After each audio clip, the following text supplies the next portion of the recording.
Hola, Hola, com va? molt bé, què hi ha? Mira, venim a veure que ens expliques com vas viure aquell dia 29 d'octubre, ara que està a punt de fer Bueno, un ja any. fa un any, sí, ja fa un any, fa un any. No? I veig que la casa Bueno, la casa la tens refeta. l'hem recuperat bastant, hem pintat, perquè l'aigua havia arribat pràcticament per damunt dels radiadors, perquè un cotxe em va rebentar la porta, aleshores va entrar a dintre i bueno, he hagut de canviar els mobles, els armaris empotrats, en O fi, sigui, tot això és nou. tot això és nou, la televisió és nova, I quin recorregut va fer l'aigua quan va entrar? l'aigua va entrar per allà. Jo havia obert la porta d'aquí del pati i allà que tinc l'estudi va rebentar el vidre. O sigui, el vidre és nou perquè el va rebentar, és un vidre molt gruixut, el va rebentar i aleshores, bueno, aquí... I va entrar també l'aigua I va entrar l'aigua fins al fons, sí, va entrar.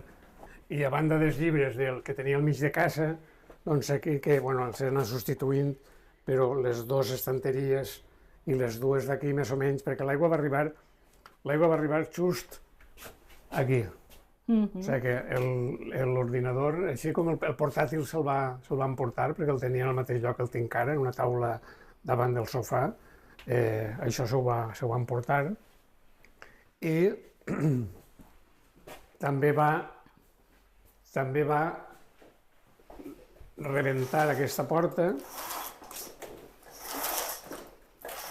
i va entrar l'aigua aquí, que encara es veu, no? que les pedres estan enfangades, no? Perquè havia entrat aigua. El que passa és que he hagut de canviar totes les pedres aquestes que hi ha al mig del pati, són noves, perquè ho vam tindre que treure tot perquè hi havia un toll de fang de mig metre, i aleshores no es podia treure el fang sol, i vàrem treure els bombers de no sé on, perquè aquí durant 2 dies no va passar ningú, només que els voluntaris per la porta de casa, fins que finalment des del balcó hi havia 2 bombers parlant amb el veí i el veí no s'entenia gaire, i aleshores els bombers van girar perquè aquell me mirava i eren uns bombers de Perpinyà que parlaven en francès, però que a mi van parlar en català. No? I aleshores són els primers que van arribar, 2 bombers, i després ja van venir molts andalusos, els Mossos també van vindre, l'Ertxanxa... La imatge que tenim del primer dia o del segon dia de la tragèdia és una foto de Vicent Olmos feta, crec que la vas fer tu, en el carrer, des de dalt, en el carrer hi havia un munt de llibres. Sí. No? I una foto que tu vas penjar en xarxes i que deia alguna cosa així com són els llibres de la meva vida, no? Perquè eren els que tenies seleccionats en un lloc concret i deies, i et preguntaves, i això com es recupera, no? Un poc era així la pregunta que te feies.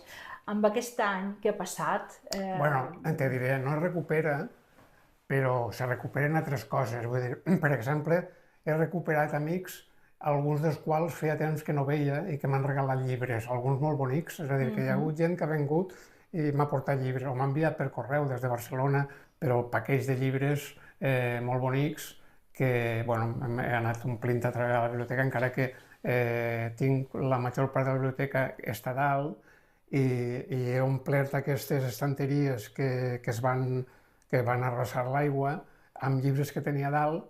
Ara, si vols, anem a pegar una volteta. Molt bé. Val. Això és l'ambulatori. Ah, correcte, sí. Això és l'ambulatori. I està inservible o el poden usar? No, ara el que han fet ha sigut la part nova, que és la de darrere, que havien fet, han habilitat una part, però l'entrada principal que està així està tota, que és la part perquè mira on arribava l'aigua. Ho veus allà darrere? Sí. Tota la planta baixa va quedar arrasada, clar. Ara veuràs per ahir davant que l'aigua arribava per damunt pràcticament al sostre. Han canviat els vidres, han canviat les finestres. Que això és l'Institut Berenguer Dalmau, que és un poc el símbol no? De la destrucció de Catarroja. Sí, i alguna part de la Rambleta, ara ho veurem. Però és un dels llocs que més ha... Ara l'estan derruint perquè en faran un de nou? En faran un de nou, sí. Aquí mateix? Jo crec que sí. De fet, n'hi ha un solar que està paral·lel aquí.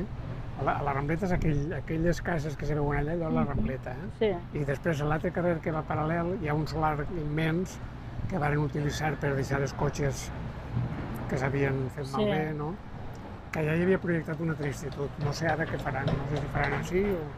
M'explicaves un poc l'origen d'aquest solar, no? Que era com curiós, no? Això que deies del FEM, no? Sí, això eren els terrers d'on es treien la terra per fer els sobrells, les rajoles, no? Perquè hi havia un gran rajolar aquí mateix, que encara queden els fumerals, no? I aleshores un d'aquests grans forats el van fer servir per deixar les escombraries del poble, no? El FEM, el deixaven aquí, en un moment determinat això va encendre, no? I aleshores hi havia un fum que apestava, finalment ho van tapar, i jo crec que una part de l'institut està construït damunt del lloc on hi havia les deixalles. Has parlat ara fa un moment, quan estàvem a casa, de la lentitud de la reconstrucció. La veritat és que vas caminant pels carrers i encara veus molta petjada, no? del que ha passat. Aquesta lentitud física, mentalment, també està afectant a la gent, als teus veïns?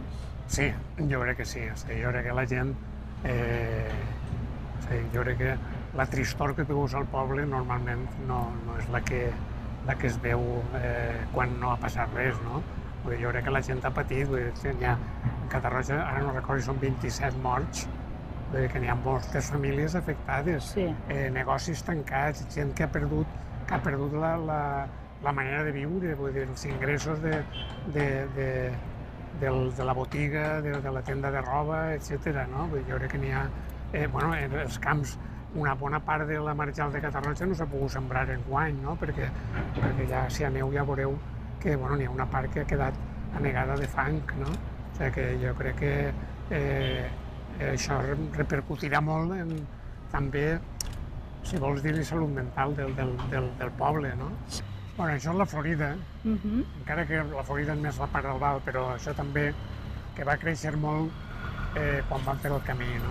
I, és la zona limítrof, que està, la Rambleta és la que separa el Val de Catarroja. Sí. I això és una de les zones on més fort va pegar, no?, la barrancada. Sí, perquè ara estem davant d'un lloc que era un restaurant. Això era un restaurant, que per cert vam estar sopant una setmana o 2 setmanes abans de que passara Era un restaurant que havien canviat d'amos, l'havien renovat, l'havien fet nou, i va quedar absolutament arrasat. I les cases que n'hi ha darrere també, és a dir, l'aigua de la Rambleta venia per així, n'hi ha un albi que el va deixar absolutament destrossat. I això és una zona de les més afectades, però també de les que sembla que més li costa de recuperar-se, eh? Sí, així, és la zona que, a banda de que encara n'hi ha moltes clavegueres que no funcionen, i quan plou una mica, ara quan ha plogut, no xupla. No ha xuplat, i encara hi torna a haver... I aquella finca que se veu allà davant, aquella finca encara està el garatge sense arreglar, però contràriament estan fent una finca al costat mateix. I aquesta construcció és nova des de després de la barranca o ja estava... No, havia començat abans, però... Però està ben damunt del... Està damunt del barranc. Del barranc, Això estava construït, això estava destrossat, això ho varen refer, no? Però aquí, a veure on estava, mira-la ahí. Ah, mira. Fins així arriba la del 57 i la de baix és la d'ara. Doncs arriba més avall. Arriba més avall. Doncs jo crec que sí és un bon lloc per acabar la conversa, Vicent. Moltes gràcies per acompanyar-nos i no sé si tens alguna cosa més que explicar, no? Un poc d'aquesta reconstrucció, de com veus tu això, no? De tornar a fer, per exemple, cases damunt del barranc i coses així. Jo crec que haurien de replantejar-se els plaços de nació urbana, és a dir, el que no es pot és construir a la vora d'una riera, a la vora d'un barranc, que ja hem vist el que va passar en el 57 i en el 24, no? I a més no és l'única vegada, perquè abans van haver més barrancades, no? Però bueno,